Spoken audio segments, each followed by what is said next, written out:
Hello, good afternoon student. Today's date 22nd August 2020. Subject Science Standard 10th. Chapter number 15 Our Environment. In previous lecture we have studied food chains and webs. हमने food chains और webs के बारे में देखा था, है ना? In this chapter we have studied the food webs. What is food webs? The green plants or terrestrial ecosystem capture about 1% of the energy of sunlight that falls on their leaves and convert it into food energy. When green plants are eaten by primary consumers, a great deal of energy is lost as heat to environment. Some amount goes into digestions and in doing work, and the goes towards growth and reproductions. An average of 10% of the food eaten is turned into own body and made available for the next level of consumers. तो यहाँ पे ये triangle पूरा trophic levels का एक chart दिया है कि सबसे नीचे यहाँ पे प्रोड्यूसर्स है, देन प्राइमरी कंज्यूमर्स है, फिर सेकेंडरी कंज्यूमर्स और लास्ट में टेरिटरी कंज्यूमर्स, है ना. हम ये फूड चेन की बात करें, ये ऊपर जो है फूड चेन, उसमें सबसे पहले प्रोड्यूसर्स तो प्लांट्स बताए हैं, देन प्राइमरी कंज्यूमर्स तो यहाँ ग्रास ऊपर दिखाया है. ये जो है इसके साथ हम कंपेयर करें तो सबसे पहले प्रोड्यूसर्स, देन प्राइमरी कंज्यूमर्स तो ये primary consumers, then secondary consumers तो हम फ्रॉग को बता देते हैं, एंड लास्ट में टेरिटरी कंज्यूमर्स तो स्नेक एंड ईगल. ओके, ऐसे पूरी जो है फूड चेन जो है ये जो है उसका ट्रॉफिक लेवल हमें दिखाया है. Therefore, 10% can be taken as the average value for the amount of organic matter that is present at each step and reaches the next level of consumers. और जो नए जो स्टेप्स है कंज्यूमर्स के उसमें वो फॉरवर्ड हो जाती है. यहाँ पे दिया है फूड वेब का. Since so little energy is available for the next level of consumers, food chains generally consist of only 3 or 4 steps. Generally 3 और 4 स्टेप में फूड चेन जो है वो ख़त्म हो जाती है. Food chain generally consist of only 3 और 4 steps. The loss of energy at each step is so great that very little usable energy remains after 4 trophic levels. There are generally a greater numbers of individuals at the lower trophic levels of an ecosystems. The greatest number is of the producers. The length and complexity of food chains vary greatly. Each organism is generally eaten by 2 or more other kinds of organisms, which in turn are eaten by several other organisms. So, instead of a straight line food chain, the relationship can be shown as a series of branching lines are called food web. Series में जो होती है वो food chain है ना. Series में जो है, but instead of straight line, यहाँ पे डेफिनेशन है, instead of straight line food chain the relationship can be shown as a series of branching lines. Branching line में हो वो जो है वो डेफिनेशन है फूड वेब की. तो फूड वेब की भी डेफिनेशन एक्सप्लेन फूड वेब ऐसा एग्जाम में आ सकता है. From the energy flow diagram 15.4, ये जो है 15.3 है, 15.4 ये रहा एनर्जी फ्लो डायग्राम. सबसे पहले टॉप कार्निवर्स है, then carnivores, herbivores, producers and sunlight. Sunlight is the most जो सनलाइट है वही सोर्स है एनर्जी का.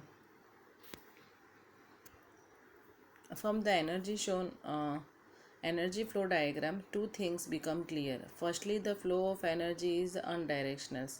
The energy that is captured by the autotrophers does not revert back to the solar input, and the energy which passes to the herbivores does not come back to autotrophers as it moves progressively through the various trophic levels. It is no longer available to the previous level. जो previous level के साथ कोई connection means के जो herbivores है do not come back to autotrophs, है ना। Herbivores की जो चीज़ होती है वो ऑटोट्रॉफर्स के लिए वापस नहीं आती। ऑटोट्रॉफर्स जो है वो मेन सोर्स है, ऑटोट्रॉफर्स है वो प्रोड्यूसर से ही सब लेते हैं, है ना। जो प्रोड्यूसर्स होते हैं मेन सोर्स सनलाइट है, सनलाइट से प्रोड्यूसर्स अपना खाना बनाते, देन आगे जो है herbivores, carnivores and top carnivores में वो फ्लो जो है वो चालू रहता है।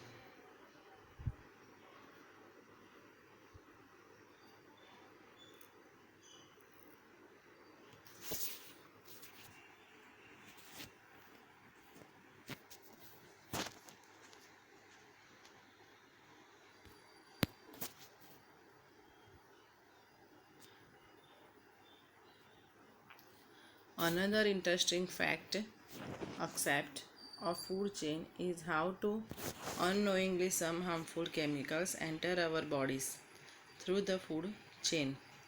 You have read in class the ninth how water get polluted. One of the reasons is the use of several pesticides and other chemicals to protect our crops from diseases and pests. These chemicals are either washed down into the soil or into the water bodies.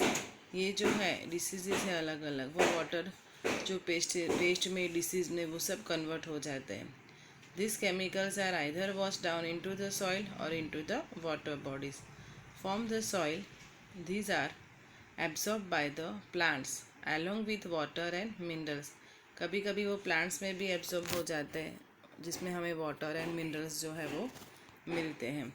And from the water bodies these are taken up by aquatic plants and animals. और water bodies में aquatic plants और animals में वो consumes हो जाते हैं. As these chemicals are not degradable, these get accumulated progressively at each trophic level. हर एक trophic level में वो accumulated होता रहता है. As human beings occupy the top level in any food chain, the maximum concentrations of these chemicals get accumulated in our bodies.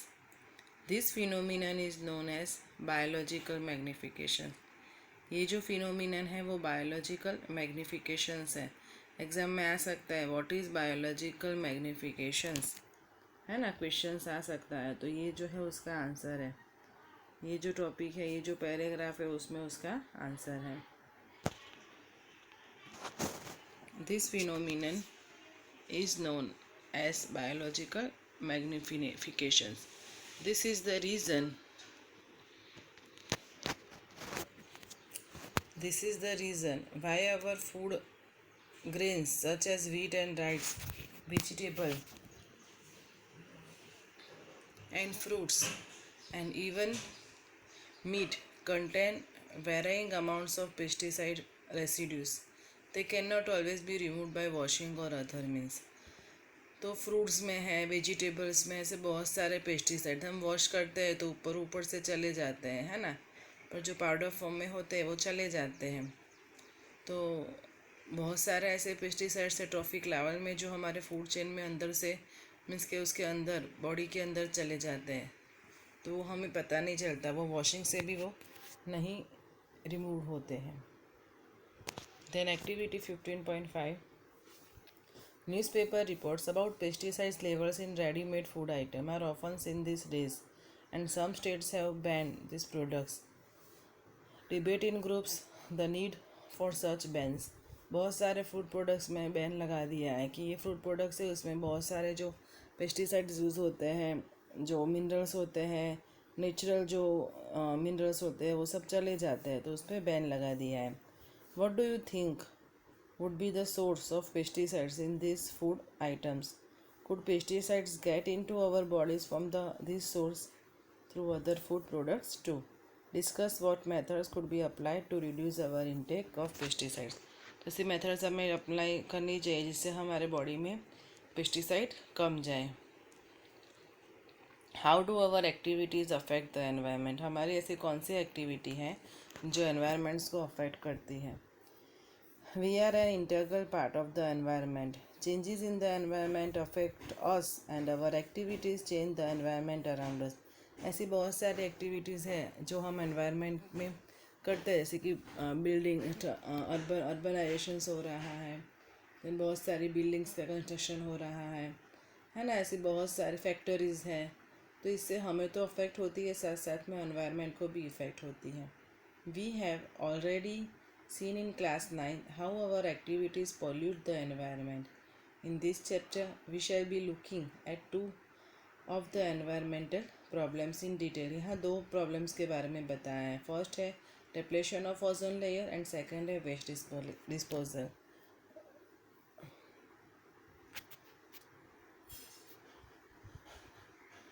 The first है ozone layer and how it is getting depleted. Ozone O3, ozone gas के बारे में पढ़े थे. Ozone O3 is a molecule formed by the 3 atoms of oxygen, while O2, which is normally referred to as oxygen.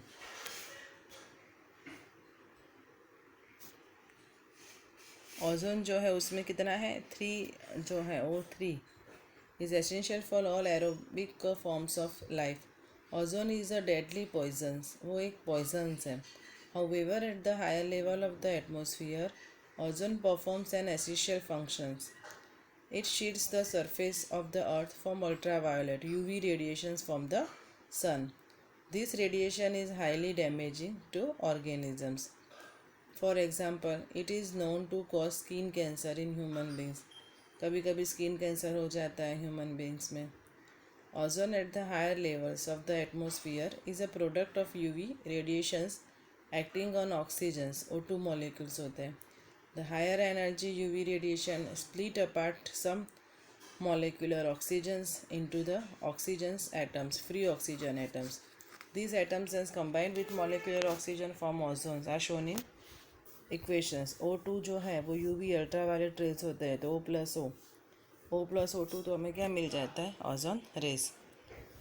The amount of ozone in the atmosphere began to drop sharply in the 1980s में ozone का जो atmosphere में धीरे धीरे ozone के hole होने लगे. This decrease has been linked to synthetic chemicals like chlorofluorocarbon. इस CFC का फुल फॉर्म एग्जाम में आ सकता है. What is the full form of CFC? तो chlorofluorocarbon. Then which are used as refrigerator and in fire extinguishers. Refrigerator में use होता है, फायर एक्सटिंग्विशर में यूज़ होता है. In 1987 the United Nations Environment Program UNEP का फुल फॉर्म है United Nations Environment Program succeed in foregoing in an arrangement to freeze CFC production at 1986 levels. तो उन्होंने बताया था धीरे धीरे जो ओजोन का लेयर है वो बढ़ रहा है एनवायरनमेंट में.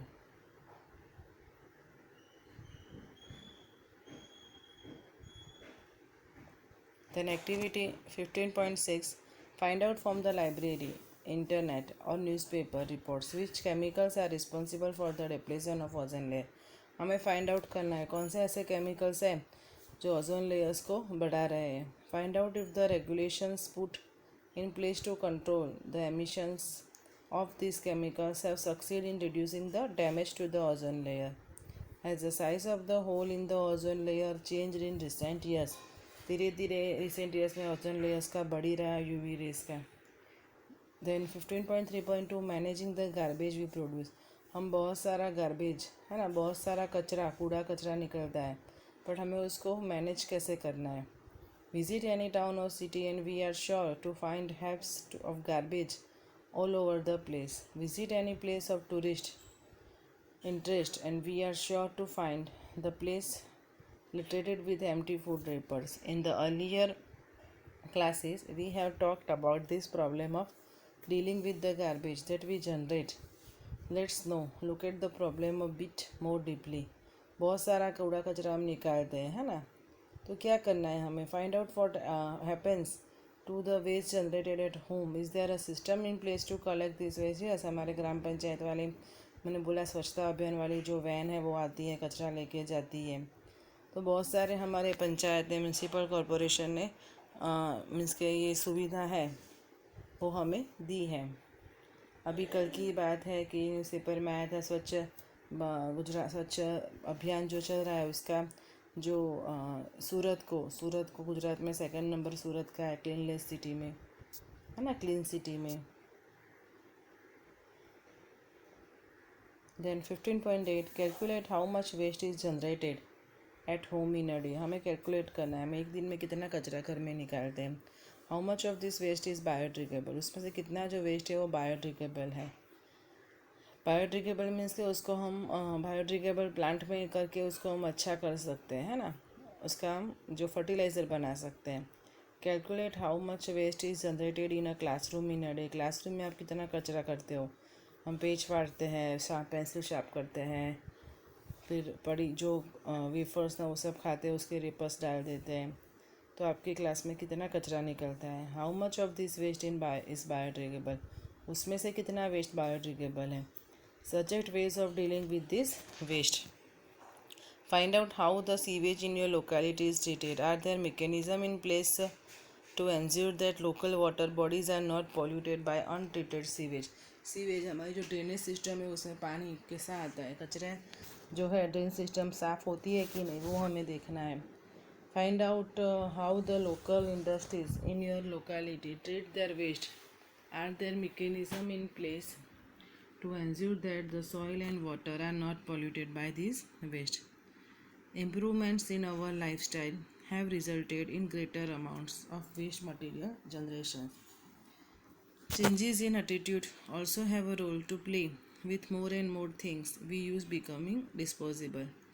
Changes in packaging have resulted in much of our waste becoming non biodegradable. हमें चेंज करना चाहिए, जो हम रेपर्स खाते हैं हमें प्लास्टिक बैग की जगह पे हमें पेपर बैग यूज़ करनी चाहिए, है ना।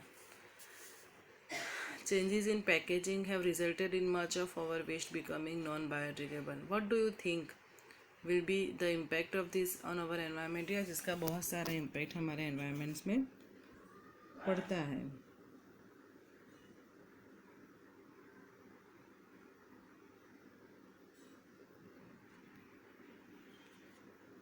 Then think it over.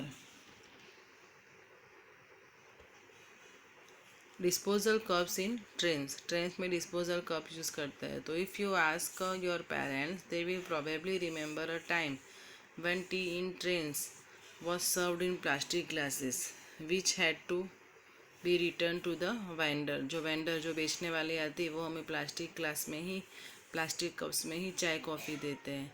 The introductions of disposable cups was held as a step forward for reason of hygiene।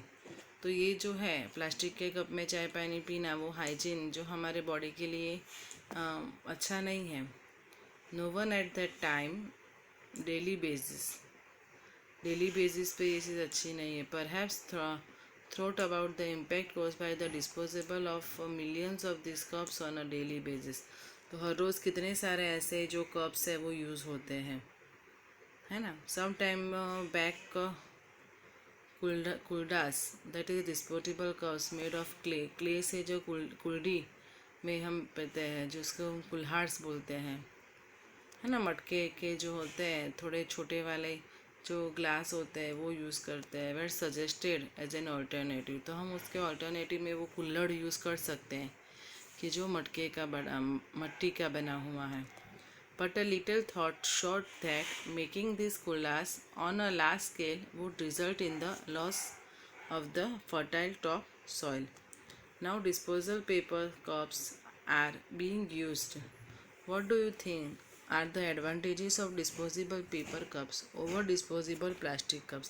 तो हमें पेपर के डिस्पोजेबल कप्स यूज़ करना चाहिए कि प्लास्टिक के कप यूज़ करना चाहिए, है ना, ये हमें सोचना है। तो ऑलवेजली हम पेपर कप यूज़ करें तो अच्छा है क्योंकि वो बायोडिग्रेडेबल है। प्लास्टिक कप है वो नॉन बायोडिग्रेडेबल है, हम उसका फर्टिलाइज़र नहीं बना सकते। आज बहुत सारा जो है प्लास्टिक रिमूवल का ही प्रॉब्लम है। प्लास्टिक के जो इंस्ट्रूमेंट है वो कहाँ पे हम रिमूव करें, उसको बर्न ही किया जाता है। एक्टिविटी 15.10 सर्च द इंटरनेट और library to find out what hazardous materials have to be dealt with while disposing of electronic items, how would this materials affect the environment, ऐसे जो मटेरियल्स होते हैं वह एनवायरनमेंट्स में कैसे इफेक्ट करते हैं। Find out how plastics are recycle, और हमें फाइंड आउट करना है कि प्लास्टिक को रिसाइकल भी कैसे कर सकते हैं। Does the recycling process have any impact on the environment, recycling की इफ़ेक्ट है वो एनवायरनमेंट को इफ़ेक्ट करेगी, वो भी हमें देखना है। ओके स्टूडेंट, तो चैप्टर 15 इज़ कम्प्लीटेड।